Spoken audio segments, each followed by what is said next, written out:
네, 김요한입니다. 같이 말씀 묵상하겠습니다. 제가 예전에도 옷이 너무나 중요하다 이런 말씀을 드렸죠.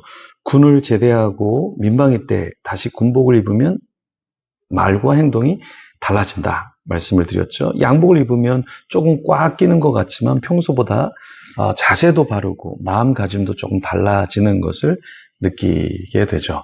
오늘 본문에 보면 제사장에게 특별한 옷을 제작해 입게 했습니다. 단순 화려하게 보기 좋은 의복이 아니라 그 옷을 입고 거룩하게 살아가도록, 그리고 하나님의 직무를 감당하도록 그 옷을 주셨던 것이죠.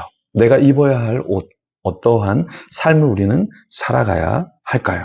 화려한 옷, 그리고 세상 사람들이 보기 좋은 옷이 아니라 주님을 위한 옷, 그 옷을 입으면 너무나 좋겠습니다. 출애굽기 39장 1절에서 21절까지의 말씀인데요.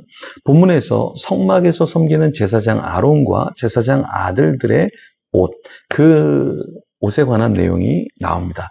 1절에서 3절 말씀 보면 그들은 여호와께서 모세에게 명령하신 대로 청색, 자색, 홍색 실로 성소에서 섬길 때 입을 정교한 옷을 만들고 또 아론을 위해 거룩한 옷을 만들었더라.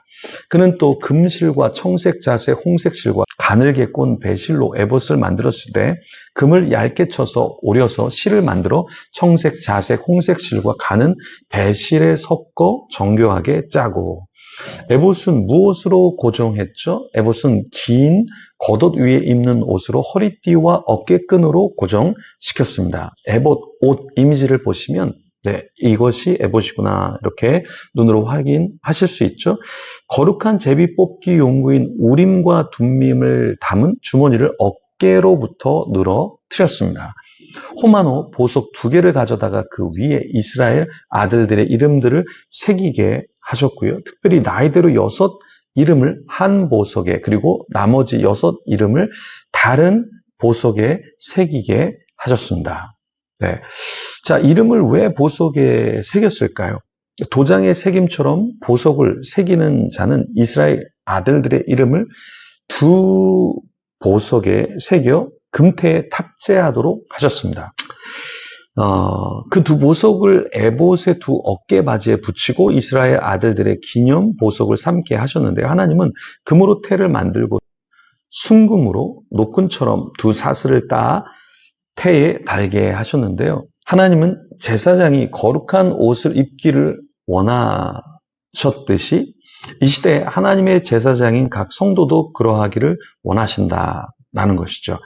대제사장만 옷을 입고 에봇을 입고 흉패를 붙이고 에봇 받침, 겉옷, 정금으로 만든 패관, 반포 속옷 이런 것을 챙겨서 입도록 하신 것이 아니라 오늘날 우리가 21세기에 참 많은 옷이 있는데 특별히 거룩의 옷을 우리가 입어야 함을 하나님께서 상징적으로 보여주신 것이죠. 네.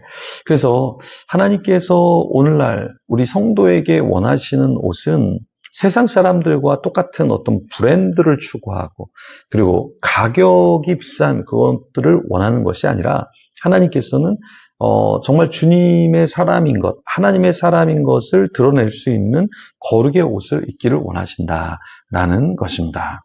자, 12지파의 이름을 이렇게 새겨 넣었는데 호마노에 이스라엘 12 아들들의 이름을 새기듯이 흉패의 보석들 12개를 또한 달고 이스라엘 지파 이름을 상징하게 하셨습니다.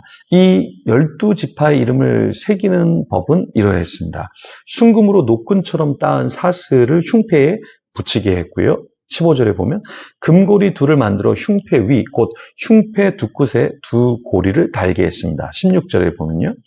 따은 2 금사슬로 흉패 2 끝, 2 고리에 꿰어 매달게 하셨습니다. 17절에요. 또 18절에는 2 따은 사슬의 다른 2 끝을 에봇 앞 2 어깨 바지의 금태에 매달게 했고요. 또 19절에 보면 다시 금고리 2를 만들어서 흉패 아래 양쪽과 안쪽 곧 에봇에 닿은 곳에 달게 하셨습니다. 20절에 보면 다시 금고리 2를 만들어서 에봇 앞 2 어깨 바지 아래 매는 자리 가까운 곳, 곧 정교하게 짠 띠 위쪽에 달게 하셨습니다. 그리고 21절에 청색끈으로 흉패 고리와 에봇 고리에 꿰어 흉패로 정교하게 짠 에봇 띠 위에 붙여 떨어지지 않게 하셨습니다. 이렇게 하나님께서는 12지파의 이름을 새긴 그 흉패, 거기에 또 보석들 12개를 달고 이스라엘 지파 이름을 상징하게 하셨죠. 하나님께서 이렇게 하신 것은 제사장이 그 옷을 입고 올 때 하나님이 그들을 기억하게 하신 것이죠. 그렇다면 우리가 하나님께 나아갈 때 나만 하나님 앞에 나아가는 것이 아니라 내가 케어하고 있는 양들, 내가 케어하고 있는 지체들을 하나님께 데려가는 것, 그것을 주님께서 원하시는 것이겠죠. 우리가 기도할 때 우리가 중보하고 또 우리가 양육하고 예배할 때 나만 나가는 것도 좋지만 함께 주님 앞에 나아가는 것을 주님께서 더 기뻐하실 겁니다. 이 옷과 흉패와 보석들 이런 건 사실 그 앞전에 이미 하나님께서 모세에게 명하셨던 것을 이제 그 모세가 하나님의 사람들을 통해서 재현하는 것을 오늘 본문에서 말씀하고 있는 것이죠. 그러니까 선포만 있는 것이 아니라 선포되어지고 사라지는 것이 아니라 성숙한 사람과 그 공동체는 하나님께서 주신 말씀을 재현하는 것, 그것이 신앙의 성숙인 것이죠. 우리가 말씀을 듣고 그냥 말씀이 이러하는구나 하고 잊어버리는 것이 신앙이 아니라 그 말씀을 듣고 우리 가슴판에 우리의 마음판에 새겨서 그것을 어떻게 실현해 볼까 고민하는 것, 그것이 우리 성도의 삶이 되어야 하겠죠.